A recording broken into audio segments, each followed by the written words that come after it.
달려가는 신앙. 아멘. 자, 여러분의 신앙이 달려가는 신앙이 되기를 바랍니다. 그러나 달려가되 향방 없이 아무데로 달려가는 것이 아니라 우리의 분명한 골라인, 골인 지점까지, 목표 지점까지 잘 달려갈 수 있기를 주님의 이름으로 축복합니다. 하나님의 백성들에게 하나님의 말씀대로만 그대로 이루어지면 얼마나 좋겠어요? 그렇죠? 근데 우리가 이 땅을 살아갈 때는 물론 하나님의 나라에서는 아무런 방해거리가 없거든요. 그런데 우리가 이 땅을 살아가는 동안은 여러 가지 방해거리들이 있어요. 그래서 하나님께서 우리에게 완벽한 말씀을, 완전한 말씀을 주셨지만 그 완전한 말씀을 완전하게 이루지 못하고 살아가는 사람들이 참 많이 있어요. 그런데 그 방해거리 중에 하나가 가장 그래도 우리에게 가장 위협이 될 만한, 사실 위협은 아니지만 실제로 위협처럼 영향을 받고 있는 것, 그게 바로 사단의 역사입니다. 그래서 사단은 여러 시대와 또 때를 이렇게 지나면서 그때마다 자기에게 맞는 전략을 사용해서 그리스도인들을 회방하고 하나님으로부터 멀어지게 만들거든요. 그래서 믿음을 무너뜨리기 위해서 별의별 수단과 방법을 다 동원해서 여러 가지 전략들을 사용하는 것이 사단의 역사입니다. 자, 그런데 과거에는 이 사단이 어떻게 역사했냐면요, 믿음의 사람들을 막 회방을 했어요. 뭘 하려면 못하게. 그리고 핍박이라는 도구를 사용을 해서 예수를 믿으면 또는 신앙생활을 좀 잘 해보려고 하면 아니면 주님께 뭔가 헌신하려고 하면 본인에게 현실적인 손해가 오게 만드는 그런 핍박이라는 전략을 통해서 사단은 교회와 그리스도인들을 회방을 했습니다. 그래서 실제로 예수를 믿으면 죽임을 당하기도 했고 예수를 믿으면 사회적으로 매장당하기도 했어요. 아무런 직장 생활을 하지 못하게 되는 경우도 있고, 그러니까 이런 현실적인 문제에 부딪혔을 때 그리스도인들은 어떻게 했을까요? 우리가 일반적으로 딱 계산해 봤을 때, 예수를 믿으면 죽어? 교회 가면 그 다음날 밥을 안 줘. 신앙생활하면 회사에 취직을 못해. 그러면 어떻게 될까요? 어떻게 될 것 같아요? 교회 수가 점점 들고, 그러니까 성도들의 숫자가 점점 줄어들고, 교회가 점점 줄어들고, 기독교가 이게 쪼그라들어야 되잖아요. 그런데 이건 이제 우리 생각인 거고, 또 마귀의 생각이기도 한 거예요. 마귀가 그런 목적을 가지고, 니네 이제 다 죽었어. 그리고 그렇게, 교회와 그리스도인들을 핍박을 했거든요. 그런데 결과적으로 보면 이 사단의 이런 계획과 또 사단의 전략은 완전히 실패로 돌아갔습니다. 우리 기독교 역사를 보면 그렇습니다. 성경의 내용에도 그렇고 우리의 근현대사 기독교의 역사를 보면 여러분 이 사단의 전략이 완전히 실패를 했어요. 너무 참혹할 정도로. 사탄도 그렇게 생각을 하고 우리가 그냥 일반적인 산술적으로 생각을 해도 그렇게 핍박이 오게 되면 교회와 기독교인들은 그 신앙생활에 대한 확장들이 더 이상 일어나지 않겠구나라고 생각을 했겠지만 여러분 어려움을 당하고 괴로움을 당하면 당할수록 여러분 믿는 자의 수가 더 늘어났다는 사실을 여러분 알고 계십니까? 핍박을 당하는데 핍박을 당하면 당할수록 믿음이 더 강해져요. 더 잘 모입니다. 모이지 말라는데 하여튼 청개구리 본능이 있어서 그러나 사람들에게 하여튼 모이지 말라는데 꾸역꾸역 모여요. 모이라면 안 모이고 모이지 말라면 그렇게 모이고, 네. 그리고 고난을 당하고 위기를 만날수록 더 많이 모이고 더 많이 기도하고 그러다 보니까 어떤 일이 벌어집니까? 핍박이 커지면 커질수록 하나님께서 주시는 축복의 그 분량도 점점점 비례해서 많아지죠. 그래서 성도들이 형통하게 되고 복음이 들어가서 부흥이 일어나게 됐다는 것을 여러분들 기억하시길 바랍니다. 이거는 그냥 역사적인 사실이에요. 역사적인 사실. 그리고 그렇게 복음이 들어갔던 나라들을 한번 생각해 보십시오. 복음이 들어갔던 나라 중에 여러분 망한 나라가 있나요? 복음이 들어가기 이전보다 더 가난해진 나라가 있나요? 단 한 나라도 없습니다. 단 한 나라도 없어요. 복음이 들어가고 그 복음을 받아들인 국민들, 받아들인 나라들은 다 부강하게 됐다는 것을 여러분들 기억하시길 바랍니다. 그래서요, 사단이 이제 전략을 바꿨어요. 아, 이러면 안 되는구나. 이러니까 오히려 더 교회가 늘어나고 더 믿는 자의 수가 늘어나는구나. 그래서 어떻게 바꿨냐면 이제 요즘에 오늘날 가장 사단이 많이 사용하는 몇 가지 방법 중에 하나죠. 그게 뭐냐면 적당히 전략입니다. 적당히 전략이에요. 네. 성도들이 아예 신앙생활을 못하게 만드는 게 아니에요. 신앙생활을 하게 그냥 내버려 둡니다. 사단이 그냥 잘하도록 그렇게 내버려 둬요. 그래서 아예 신앙생활을 못하게 방해하는 게 아니라 신앙생활을 하게 놔두지만 그 생각과 마음, 그러니까 이 상황과 환경과 변화되지 않은 우리의 감각들을 통해서 그것을 통해서 사단은 우리로 하여금 신앙생활을 하되 적당히 하게끔 그렇게 미혹을 하면서 믿음의 사람들의 믿음을 무너뜨리기 시작을 한 거예요. 그래서 적당히라는 생각을 그리스도인들에게 넣어주기 시작한 거죠. 그래서 기도도 적당히, 예배도 적당히, 봉사도 적당히, 헌금도 적당히, 주일날 교회 가는 것도 적당히. 오늘 우리 수요일날 모여서 예배드리잖아요. 모임도 모여서 드리는 예배도 적당히. 다 적당히. 그런데 이 전략이 먹혔을까요? 안 먹혔을까요? 안타깝게도 이 전략이 먹혔습니다. 지금도 이게 유효한 거예요. 지금 우리가 사는 이 시대에도 이게 정말 유효해서 그래서 모든 영적인 생활들을 적당히 하기 시작을 했어요. 그런데 그 결과가 이제 사단에게 참혹한 게 아니라 믿는 자들에게 참혹한 결과가 나타났죠. 성장이 멈췄다는 겁니다. 그리고 성장이 아니라 오히려 줄어들고 있어요. 믿는 자의 수도 줄어들고 교회의 숫자도 줄어들고. 아니 목사님 인구가 줄어서 그런 거 아니에요. 인구가 줄어서 그런 게 아닙니다. 인구가 줄어서 그런 게 아니라 믿는 자들이 수가 점점 실제적으로 줄어들고 있고 교회의 숫자도 줄어들고. 그것만입니까? 능력도 잃어버리죠. 여러분 오늘 그리스도인들이 여러분 교회에서 우리 교회는 그런 경우는 그렇지 않지만 어떤 교회들은 성령의 능력을 이야기하거나 초자연적인 기적을 말하면 이상하게 생각합니다. 여러분 주변에 혹시 그런 분들이 있는지 모르겠어요. 뭐 성령의 능력, 뭐 방언, 뭐 치유의 능력, 뭐 성령의 임재 이런 것들을 말하면 나를 광신자처럼 보거나 이상하게 보거나 그런 분들이 아마 분명히 있을 겁니다. 근데 예수를 안 믿는 사람이 아니거든요. 분명히 예수를 믿고 신앙생활을 하는 사람들인데 그런 것들을 인정하지 않고 부정하기 시작하는 거죠. 결국 능력을 잃어버리게 되는 거예요. 능력을 받았음에도 불구하고 그 능력을 사용하지 못하고 그냥 사장시키는 거죠. 모임도 줄어들고 세상에서 교회와 성도가 손가락질 당하기 시작을 하는 거예요.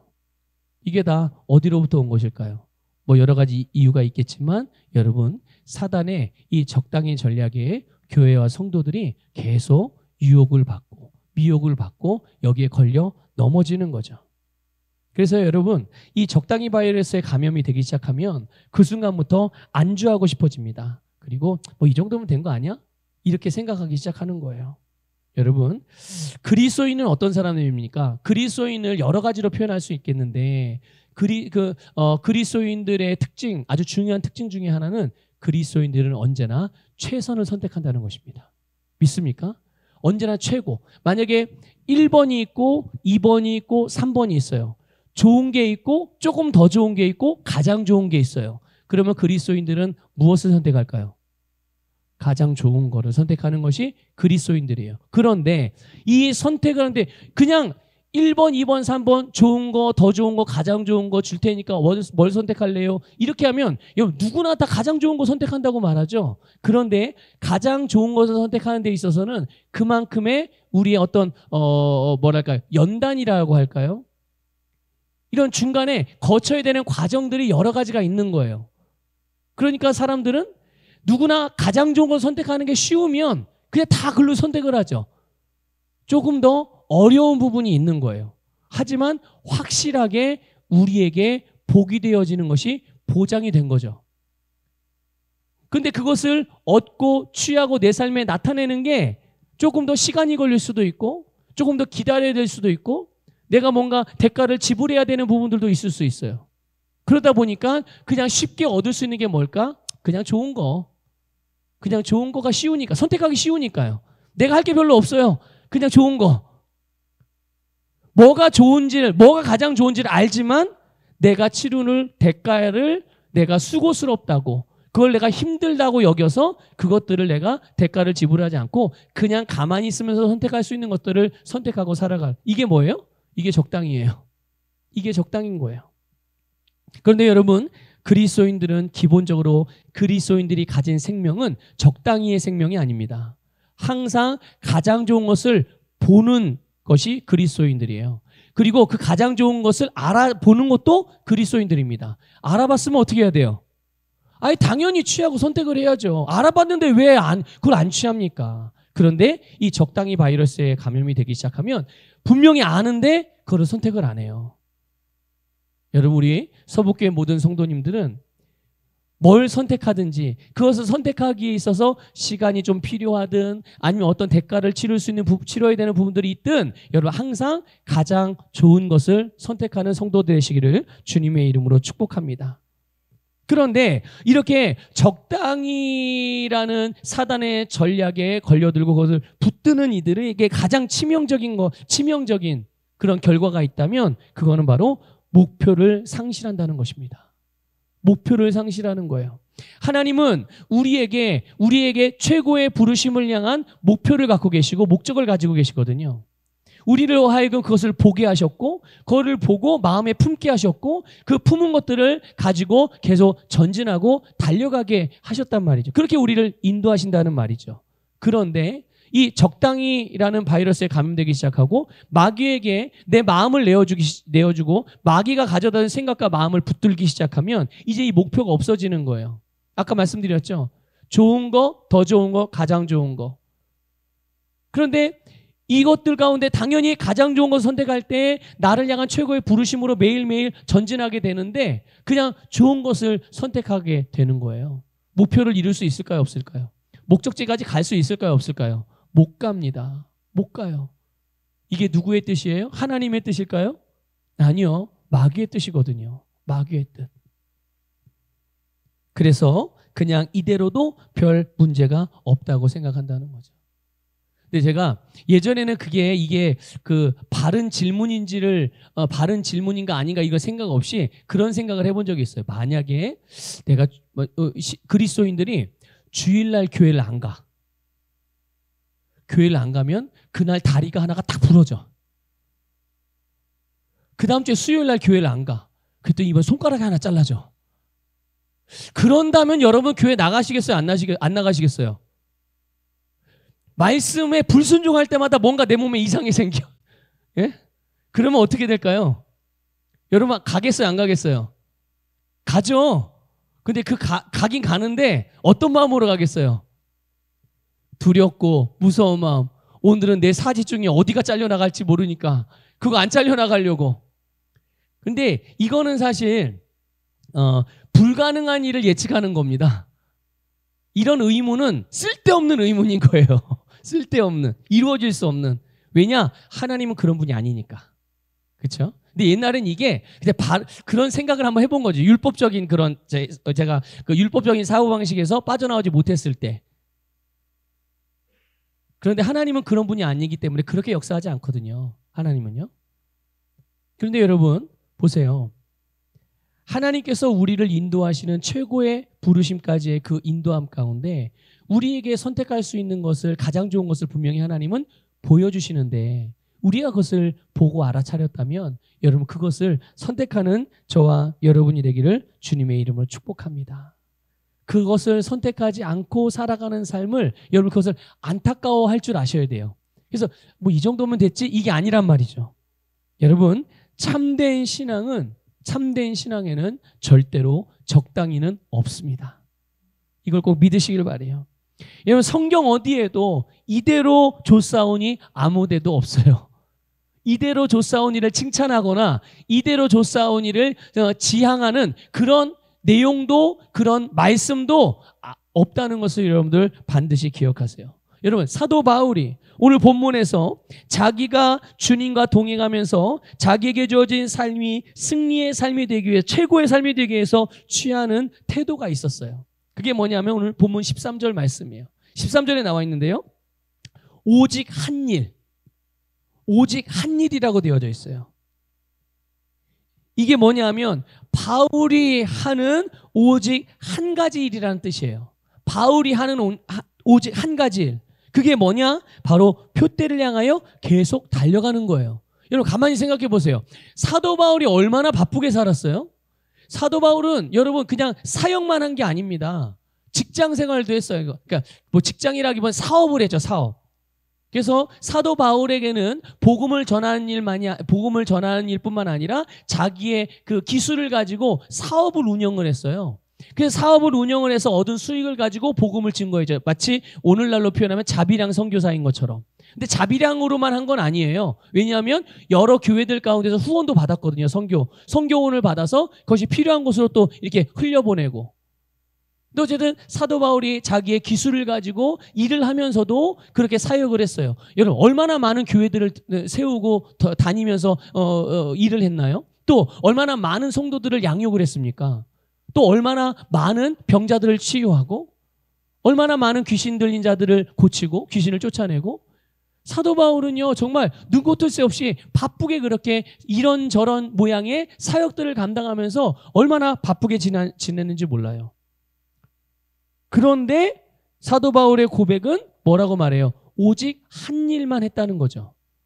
그러니까 가만히 보면 사도 바울이 열심히 사업을 운영한 것도, 사도 바울이 이 교회 저 교회 다니면서 재정이 필요하거나 뭔가 인적 자원이 필요하거나 물적 자원이 필요한 교회에 필요를 채우기 위한 선교 후원을, 협력을 이렇게 요청하러 다니는 일이나, 교회를 세우는 일이나, 성도들을 말씀으로 양육하는 일이나, 예배를 드리는 일이나, 병자를 치유하는 일이나, 말씀을 가르치는 일이나, 복음을 전파하는 일이나, 어떤 일도 예외 없이 그 모든 일이 오직 한 일을 향하고 있었다는 것이죠. 그게 무엇입니까? 바로 표대를 향하여 계속 달려가는 일이었다는 사실이에요.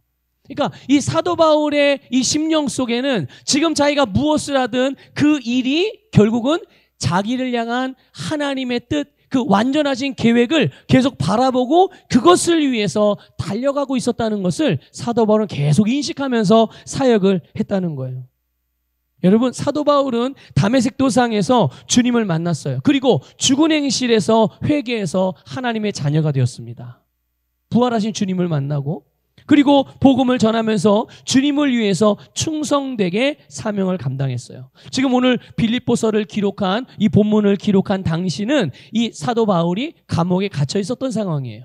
감옥 속에서 쓴 편지가 이 빌립보서거든요. 그런데 이제 복음을 전하고 이제 마지막이 점점 가까워오는 거죠. 그럼에도 불구하고 사도 바울은 그래, 이 정도면 내가 다 한 거 아닌가? 이런 생각을 단 한 번도 한 적이 없어요. 내일 당장 죽어도 아직 사도 바울은 달려가야 될 표대가 아직도 남아있다는 것을 계속 인식하고 있었던 거예요. 그래서 사도 바울은 여전히 영적으로 배고픈 자. 여러분, 우리 2002년 한일 월드컵 때 우리나라 국가대표의 감독이 히딩크였잖아요. 그렇죠? 다 아시죠? 히딩크 감독. 히딩크 감독이 우리나라가 정말 기적적으로 4강을 이뤘잖아요. 32개국이 각축전을 벌여가지고 우리나라가 16강에 오르고, 또 16개 나라가 또 각축전을 벌여서 우리나라가 8강에 오르고. 그런데 그럴 때마다 우리나라는 사실 목표를 이룬 거잖아요. 목표를 이룬 거거든요. 그런데 이 히딩크 감독 계속 뭐라고 말했습니까? 유명한 말이죠. 나는 아직도 배가 고픕니다. 기억나세요? 나는 아직도 배가 고프다. 이게 무슨 의미인 거예요? 나는 밥을 먹어도 계속 배고프다, 이런 의미인가요? 아니죠. 우리나라가 자기가 맡고 있는 국가대표, 대한민국 국가대표 축구팀이 16강에 들고 8강에 들고 4강에 들었어도 우리 국가대표는 더 높이 올라가야 될 목표가 있다는, 우승컵을 드는 것. 여러분, 대한민국이 월드컵에서 우승컵을 드는 그런 목표를 여러분 언제 세웠습니까? 한 번도 세운 적이 없어요.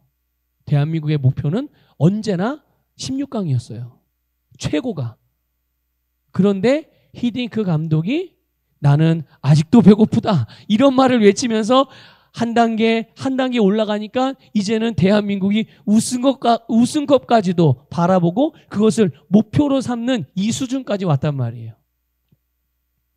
여러분, 하나님이 부르신 높은 차원의 삶을 향하여 계속적으로 사도 바울은 달려가고 있었던 것을 기억하시길 바랍니다. 여러분, 오늘 우리들에게 이런 영적인 갈급함이 회복되기를 축복합니다. 영적 갈급함이 없고 더 높은 차원의 삶, 더 깊은 영적인 은혜를 사모하지 않고 이제는 이 정도만 해도 되지라는 생각을 혹시라도 품은 분들이 계시다면 여러분, 그것은 이미 사단에게 내 마음을 내어주고 내 스스로 사단의 생각을 붙드는 것이라는 것을 아셔야 돼요. 이걸 꼭 기억하셔야 됩니다. 여러분, 사단이 주는 생각은 이 정도 적당히 이것이지만 하나님이 주는 마음은 표대를 향하여 계속 달려가고자 하는 갈망함이라는 것을 믿으시기를 축복합니다. 여러분, 예수님의 팔복에서 말씀하셨잖아요. 심령이 가난한 자가 어떻다고요? 복이 있다. 근데 그 복이 무슨 복입니까? 천국이 저희의 것이다. 심령의 이 영적인 갈급함, 이것을 채울 수 있는 것은 세상의 것으로 채울 수 있는 게 아닙니다. 심령의 영적인 갈급함은 오직 하늘에 속한 것으로만 채울 수 있는 거예요. 그것으로만 만족함을 얻을 수 있는 거예요. 그래서 본인의 영적인 갈급함을 아는 자, 그것을 느끼는 자, 그 갈망함을 가지고 하나님 앞에 예수 이름으로 나아가는 자, 그들에게 하나님께서 하늘의 것으로 그들에게 위로 삼아주시고 그들의 만족함과 그들의 갈급함과 갈망을 해갈해 주시는 이런 놀라운 축복을 누리고 살아가게 되는 줄 믿습니다. 여러분, 오늘 우리의 심령이 이렇게 하나님을 향한 부르심에 대한, 최고의 부르심에 대한, 또한 하나님의 풍성한 은혜에 대한, 하나님의 완전한 계획에 대한 갈망함을 가지고 매일매일 표대를 향하여 달려가시기를 주님의 이름으로 축복합니다. 자, 그러면 이제 우리가 그 갈망만을 가지고 있다면 하나님의 향한 표대로 나아갈 수 있는, 물론 나갈 수 있겠지만 거기에 한 가지 중요한 부분이 있어요. 그게 뭐냐 하면 과거를 잊어버려야 된다는 사실이에요. 과거에 붙들려 있으면 전진하지 못합니다. 이게 무슨 말인가? 13절에 보면 사도 바울이요, 오직 한 일, 바로 표대를 향하여 달려가는데, 달려가는 이 일에 있어서 뒤의 것은 어떻게 한다고 그랬어요? 뒤의 것은 잊어버린다고 그랬습니다. 이게 너무나도 중요한 부분이에요. 표대를 향하여 달려가는데 여러분의 하나님께서 저와 여러분에게 계획하신 완전하신 계획, 저와 여러분을 향한 최고의 부르심이 있다는 걸 우리가 분명히 알지만 그것을 향하여 우리가 힘있게 전진하기 위해서는 우리의 뒤의 것을 잊어버려야 된다는 것입니다. 이것이 너무나도 중요한 부분이에요. 사도 바울이 말한 뒤에 있는 것이 무엇일까요? 뒤에 있는 것, 뒤의 것, 그거는 바로 그의 과거입니다. 그의 과거예요. 사도 바울의 과거. 사도 바울의 과거가 어땠냐면 디모데전서 1장 13절을 볼게요. 같이 읽어보겠습니다. 시작.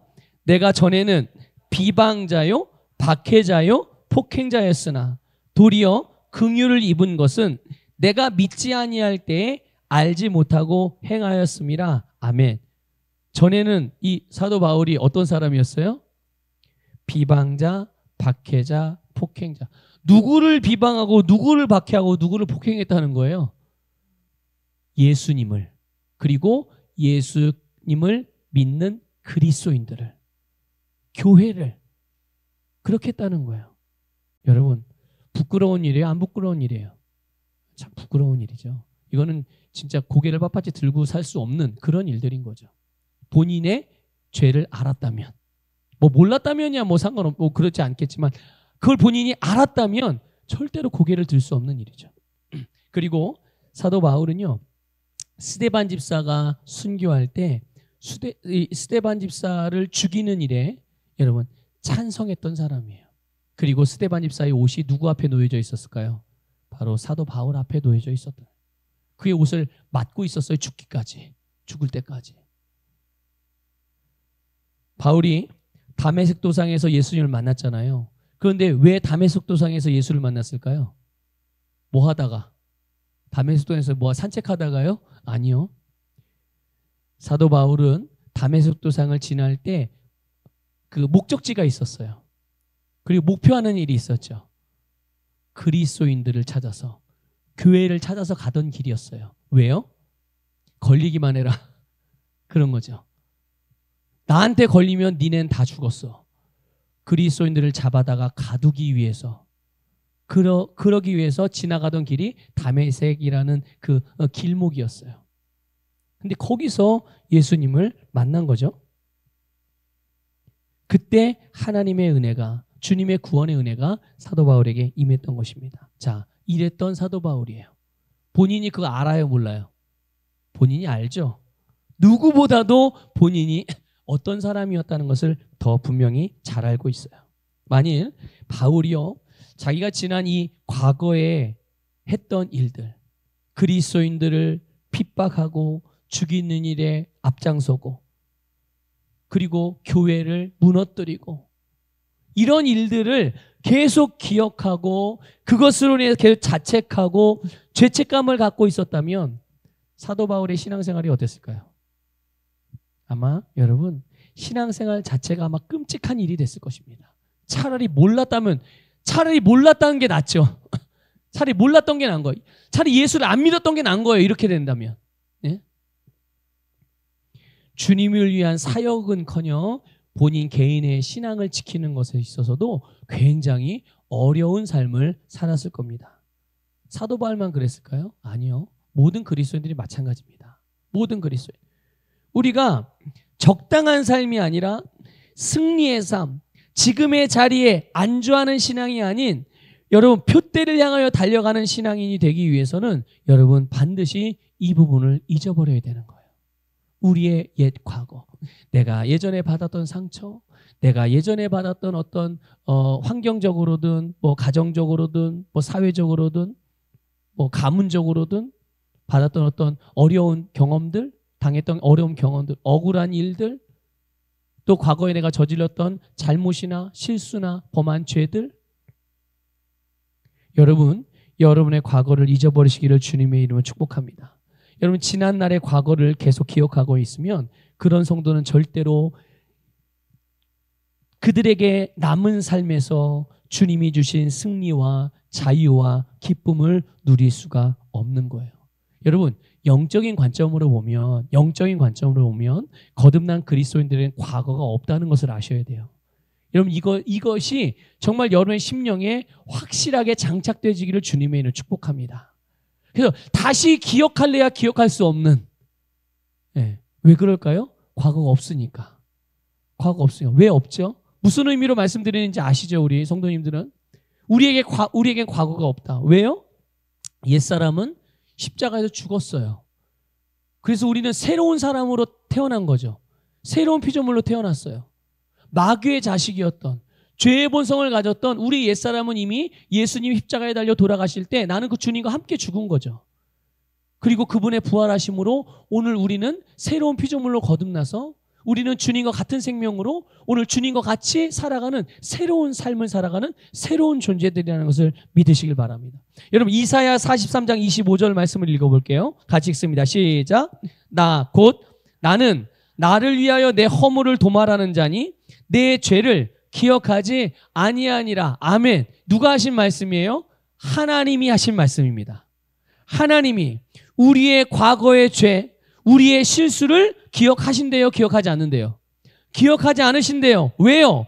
우리 자신이. 그런데 하나님께서 그걸 기억하지 않으시는데 무엇 때문에 기억하지 않으십니까? 바로 예수 그리스도로 말미암아. 그분으로 말미암아 우리의 죄가 해결되었기 때문인 거죠. 그런데 하나님도 기억하지 않는데 우리가 기억하고 있다면 이것은 무슨 일인 거예요?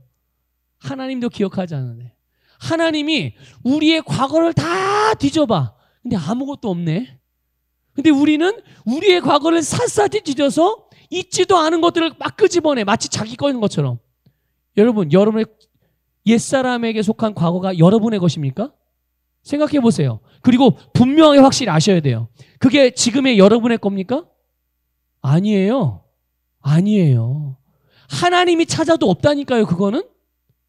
그런데 우리가 왜 내 것도 아닌 거를 가지고 속아서 그걸 내 거인 것처럼 계속 거기에 머물고 그걸 붙들고 있냐고요. 여러분, 예수 그리스도를 믿는다는 게 뭡니까? 예수 그리스도를 믿는다는 것은 예수님께서 우리의 죄와 허물을 속량하셔서 다 해결해 주셨다는 것을 믿는 것입니다. 믿습니까? 예수를 믿는다는 것이 내가 종교적으로 기독교인이 되는 게 예수를 믿는 게 아니라 예수님의 속량을, 나를 위한 속량의 사역을 믿는 거예요. 그 결과로 내 모든 죄와 허물은 다 해결받고 오늘 우리는 새로운 사람으로 살아가는 것. 이것을 믿는 것이 예수님을 믿는 거거든요. 그러니까 우리가 자꾸만 옛사람의 것을, 내 것도 아닌 옛사람의 것을 자꾸만 붙들고 거기에 매여 있고 그렇다면, 근데 여러분 보세요. 우리가 기도하려고 할 때, 또 예배 드리려고 할 때, 또 풍성한 하나님의 복과 하나님의 그런 유산, 이런 것들을 사모하고 또 새로운 결단으로 영적으로 좀 더 새로워지는 이런 모습으로 살아가 보려고 할 때 사탄은 우리에게 우리의 변화되지 않은 생각이나 변화되지 않은 육신의 습관을 빌미 삼아서 여러분 과거의 우리의 죄와 실수를 자꾸만 생각나게 한단 말이죠. 과거에 받았던 상처와 겪었던 부정적인 경험들을 자꾸만 떠오르게 만드는 거예요. 다시 한번 말씀드릴게요. 그거는 더 이상 지금의 내게 아닙니다. 여러분, 사단이 가져다주는 거짓말에 절대로 속으시면 안 돼요. 믿습니까? 옛사람이 가지고 있던 그것은 이미 주님으로 예수 그리스도로 말미암아 다 제거되고 사라지고 없어요. 그 사람은 이미 죽었습니다. 오늘 예수 그리스도를 믿고 거듭나서 살아가고 있는 우리는 새로운 사람, 그 옛날의 과거가 없는 그런 새로운 사람으로 살아가고 있음을 믿으시기를 축복합니다. 이제부터 만약에 사단이 이런 거짓말로 우리로 하여금 자꾸만 옛것이 생각나게 만들고 자꾸만 내 것이 아닌데 내 것으로 여기게 속이는 이런 역사들이 일어날 때 우리는 어떻게 반응해야 되겠습니까? 사단이 가져다준 생각들을 붙들고 또다시 과거의 죄인의 상태로 돌아가서 내가 마치 정말 그런 자인 것으로 인식하며 살아가겠습니까? 절대 그러면 안 되죠. 절대 그러면 안 돼요. 과거에 우리는 더 이상 존재하지 않아요. 하나님은 그것을 지워버리셨다는 것을 믿으시기를 바랍니다. 예수님의 피와 그분의 죽음이 그것을 하나님의 생각에서 지우셨다는 것을 믿으십시오. 그러므로 우리는 이 사단이 주는 생각이 아니라 하나님의 말씀을 붙드셔야 됩니다. 하나님 말씀을 붙들어야 돼요. 여기서 아주 중요한 부분을 발견하게 되는데요. 이사야 43장 25절 아까 좀 전에 읽었죠. 그 내용에 보게 되면 하나님께서 우리의 죄를 기억하지 않으신다고 하셨는데 우리의 죄를 이거를 누구를 위해서 우리의 죄를 기억하지 않는다고 말씀하고 있습니까? 누구를 위해서요? 하나님을 위해서래요. 하나님을 위해서. 여러분, 우리의 죄를 기억하지 않으시는 것이 그게 왜 하나님을 위한 일이 될까요? 하나님이 우리 죄를 기억하지 않는 게 왜 그게 하나님을 위한 일이 될까요? 그것은 바로 하나님의 성품과 관련이 되어 있어요. 하나님이 어떤 분이니까요? 하나님은 선하신 분이시고 하나님은 사랑의 하나님이시거든요. 선하시고 사랑의 하나님이시기 때문에 하나님이 내 죄를 기억하지 않을 때 하나님은 당신의 성품대로 역사할 수 있어요. 그래서 하나님은 우리를 축복하실 수가 있는 거예요. 만약에 우리에게 죄가 있다고 보신다. 그러면 하나님이 우리를 축복하실 수 있을까요? 없을까요? 마음은 굴뚝 같아도 실제로는 그게 이루어질 수 없는 일이에요. 왜 그렇습니까? 하나님은 또 공의로우신 하나님이거든요. 하나님과 죄가 같이 공존할 수 없어요. 의와 죄가 같이 공존할 수 없습니다. 의가 들어오면 죄가 물러가든 죄가 들어오면 의가 물러가든 둘 중에 하나여야지 여러분 둘이 공존할 수 없는 거예요. 결국 우리에게 죄가 제거되는 것이 하나님께서 우리에게 당신의 성품을 따라 기능하실 수 있게 하는 하나님을 위한 일이라는 것을 믿으시기를 축복합니다. 그런데 그렇게 보면 여러분 하나님은 하나님을 위해서 일하신다고 하지만 실제적으로 그 유익을 누리는 건 누가 누려요? 우리가 누리는 거예요. 우리가 누리는 거예요. 하나님은 전적으로 우리를 위해 주시는 하나님이세요. 하나님이 여러분을 위하신다는 것을 믿으시길 바랍니다. 그리고 그 하나님께 감사하시길 바라고 언제나 그 하나님 안에서 안식하시기를 축복합니다. 여러분 히브리서 8장 12절도 볼게요. 같이 보겠습니다. 시작. 내가 그들의 불의를 긍휼히 여기고 그들의 죄를 다시 기억하지 아니하리라 하셨느니라. 아멘. 여러분 우리가 지금 이대로에 머물지 않고 표대를 향해 달려가는 이 승리하는 삶을 살아가기 위해서는 반드시 과거를 잊으셔야 될 줄 믿습니다. 조금 전에 우리가 봤던 이사야 43장 25절 그리고 히브리서 8장 12절 말씀을 여러분 매 순간순간마다 기억하시고 읽으시기도 하고 여러분 암송하시기도 하고 그래서 여러분의 입으로 고백하시기를 바라요. 그래서 우리가 바라보고 기대하고 의지해야 될 것이 무엇인지 여러분 새 사람으로 기능하시기를 축복합니다. 우리의 지난 모든 과거는 다 사라졌고 지금의 나는 과거의 내가 아니에요. 그러므로 지금 하나님이 우리에게 주시는 은혜와 복을 받을 뿐만 아니라 그분의 인도하심을 받아서 인도하심을 따라 여러분의 모든 삶 하나님께서 주시는 최고의 삶으로 승리의 삶으로 살아가시기를 주님의 이름으로 축복합니다.